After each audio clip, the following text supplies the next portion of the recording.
Assalamualaikum warahmatullahi wabarakatuh. Perkenalkan, nama saya Nurul Anissa dengan stambuk A231200077. Baik, di sini saya akan memperlihatkan atau menjelaskan sedikit tentang sejarah teorema Pythagoras. Nah, di sini saya akan menjelaskan beberapa bagian. Yang pertama yaitu mengenal teorema Pythagoras. Yang kedua, bagaimana teorema ini dinamakan Pythagoras. Yang ketiga, pembuktian teorema Pythagoras modern. Yang keempat, teorema awal Pythagoras. Dan yang terakhir, bagaimana teorema Pythagoras berkembang seperti sekarang.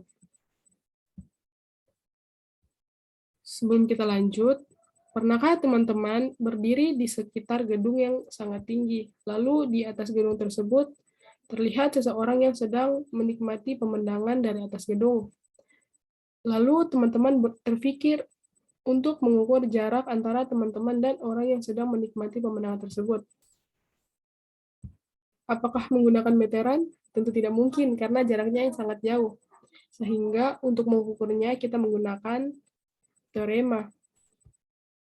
Nah, teorema yang kita gunakan yaitu teorema Pythagoras. Langsung saja ke mengenal teorema Pythagoras. Teorema Pythagoras adalah suatu pernyataan mengenai relasi atau hubungan sisi-sisi dalam suatu segitiga siku-siku. Teorema Pythagoras mengatakan bahwa dalam suatu segitiga siku-siku, jumlah kuadrat dari sisi-sisi yang saling tegak lurus sama dengan kuadrat dari sisi miringnya. Sehingga rumusnya yaitu A kuadrat ditambah B kuadrat sama dengan C kuadrat. Sebelumnya mohon maaf, di sini terjadi kesalahan dalam pengetikan. Ada beberapa cerita menarik di balik sebuah teorema sederhana yang membangun peradaban kita ini. Ternyata, bukan Pythagoras yang pertama kali menemukan perhitungan ini. Dan teorema Pythagoras yang kita ketahui sekarang berbeda dengan pernyataan teorema Pythagoras ketika Pythagoras hidup pada zaman Yunani kuno. Untuk lebih jelasnya, kita ke sejarah singkat Pythagoras.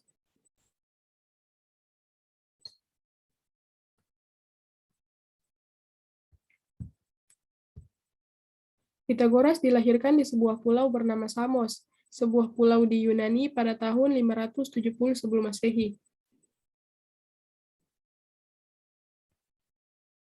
Selama hidupnya, dia suka berkelana ke berbagai macam tempat, seperti Mesir dan Babilonia. Selama perjalanannya, dia mengumpulkan ilmu dari peradaban tempat dia berkunjung. Kemudian dia mulai menetap di Kroton, Italia. Disinilah Pythagoras mendirikan sebuah gerakan atau sekolah bernama Pythagorean. Di sekolahnya ini, Pythagoras mengajarkan para pengikutnya bahwa segala sesuatu yang ada di alam semesta ini bisa dinyatakan dalam bilangan-bilangan.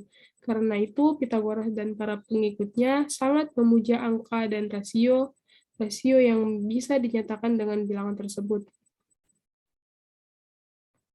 Di sekolah yang dia dirikan ini, dia mulai mengutak-atik ilmu yang dia kumpulkan saat dia berkelana. Salah satunya adalah pengetahuan tentang relasi antar sisi-sisi segitiga siku-siku. Berdasarkan catatan sejarah, orang-orang di peradaban Babilonia, Mesir, India, bahkan Cina kuno, ternyata sudah memiliki pemahaman tentang relasi antar sisi-sisi segitiga siku-siku beberapa tahun sebelum Pythagoras lahir. Salah satu bukti sejarah adalah tablet milik peradaban Babilonia. Pada tablet ini tertulis banyak kombinasi 3 angka yang memenuhi syarat teorema Pythagoras atau yang sekarang kita sebut sebagai Pythagorean triple.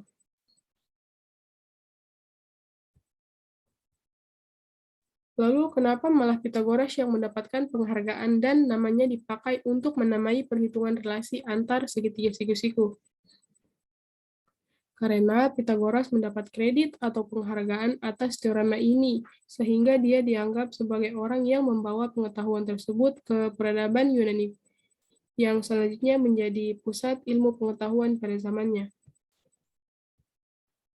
Pythagoras juga diusung sebagai yang pertama kali mendokumentasikan serta membuktikan teorema ini secara sistematis. Saking senangnya Ketika berhasil membuktikan perhitungan ini, menurut legenda, Pythagoras sampai mengorbankan 100 ekor sapi. Sejak saat itu, pengetahuan relasi antar sisi segitiga siku-siku disebut sebagai teorema Pythagoras.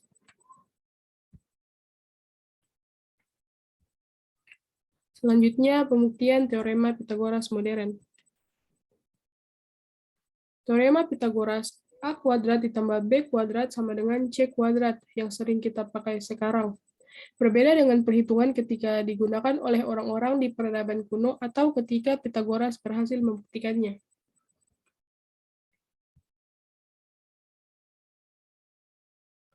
Dari gambar gabungan kedua persegi di atas, terlihat bahwa kita hanya menggeser segitiga siku-siku berwarna biru tua, hijau tua, dan hijau muda. Itu berarti luas persegi luar dengan sisi A tambah B, baik sebelum maupun sesudah pergeseran segitiga siku-siku adalah sama besar. Secara matematis, kita bisa bilang bahwa luas persegi sesudah sama dengan luas persegi sebelum. A kuadrat ditambah B kuadrat ditambah 4 dikali luas segitiga sama dengan C kuadrat ditambah 4 dikali luas segitiga. Sehingga kita dapat A kuadrat ditambah B kuadrat sama dengan C kuadrat.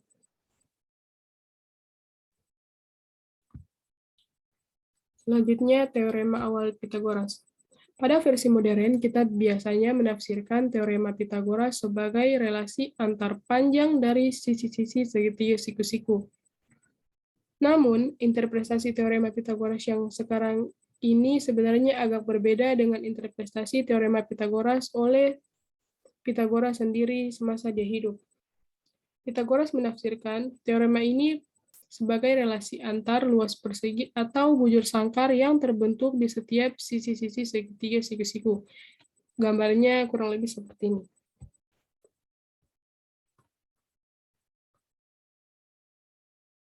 Jadi, pernyataan teorema Pythagoras berdasarkan interpretasi Pythagoras adalah dalam suatu segitiga siku-siku, jumlah luas dari masing-masing persegi yang terbentuk dari sisi-sisi yang saling tegak lurus sama dengan luas dari persegi yang terbentuk dari sisi miringnya. Di sini sudah terlihat perbedaannya. Secara matematis, dalam suatu segitiga siku-siku seperti gambar yang kedua ini, persamaan ini berlaku QA ditambah QB sama dengan QC, di mana QA yaitu luas dari persegi yang terbentuk dari sisi A, QB yaitu luas dari persegi yang terbentuk dari sisi B, dan QC luas dari persegi yang terbentuk dari sisi C.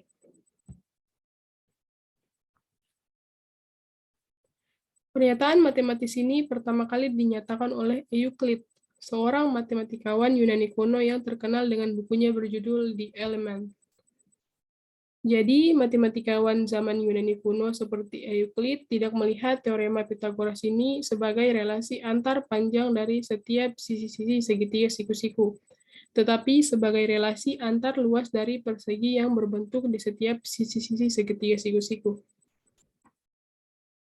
Mengapa demikian? Karena jika teorema tersebut dinyatakan dalam relasi antar panjang setiap sisi-sisi segitiga siku-siku, maka Pythagoras harus berurusan dengan bilangan irasional.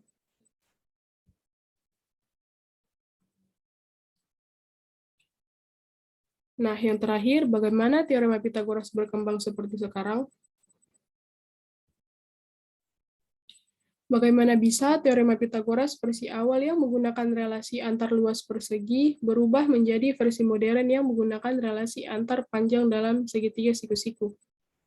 Jawabannya adalah peristiwa yang dikenal sebagai dilema akar dua yang diduga ditemukan oleh seseorang bernama Hippasus, salah satu pengikut Pythagoras.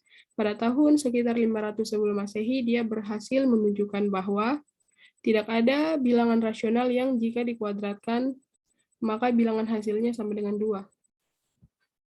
Misalnya, kita punya premis, tidak ada bilangan rasional A per B yang memenuhi A per B kuadrat. Bagaimana cara membuktikannya? Yang pertama yaitu asumsikan bahwa A dan B adalah bilangan bulat, bilangan negatif, positif, atau 0, di mana B tidak sama dengan 0. Selanjutnya, asumsikan juga bahwa A dan B tidak memiliki faktor persekutuan atau kelipatan yang sama supaya pecahan A per B merupakan pecahan dalam bentuk yang paling sederhana untuk memenuhi persamaan di atas. Jika A dan B memiliki faktor persekutuan, kita bisa membagi A dan B dengan faktor persekutuan tersebut sehingga pecahan A per B menjadi pecahan dalam bentuk yang paling sederhana.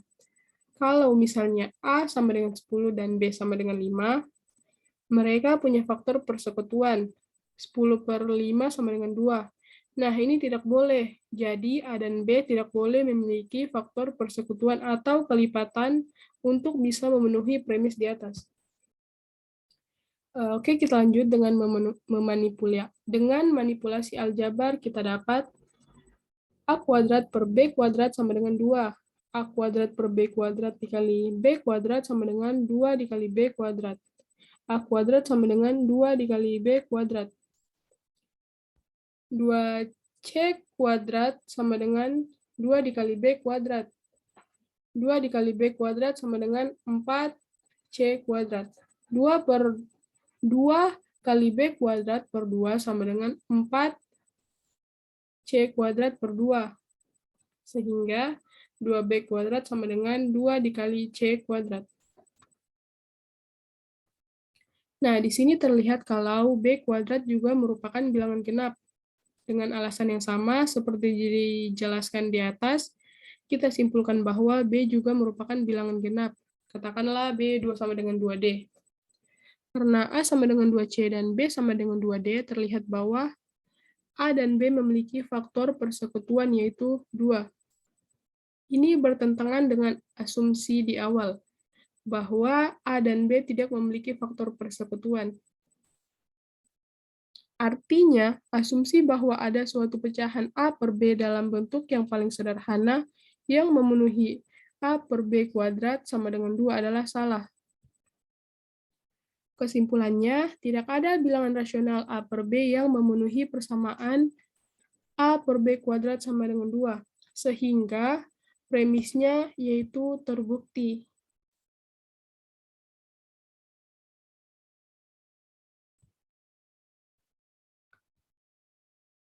Demikian penjelasan dari saya. Sekian dan terima kasih. Kurang dan lebihnya saya mohon maaf. Wassalamualaikum warahmatullahi wabarakatuh. Terima kasih.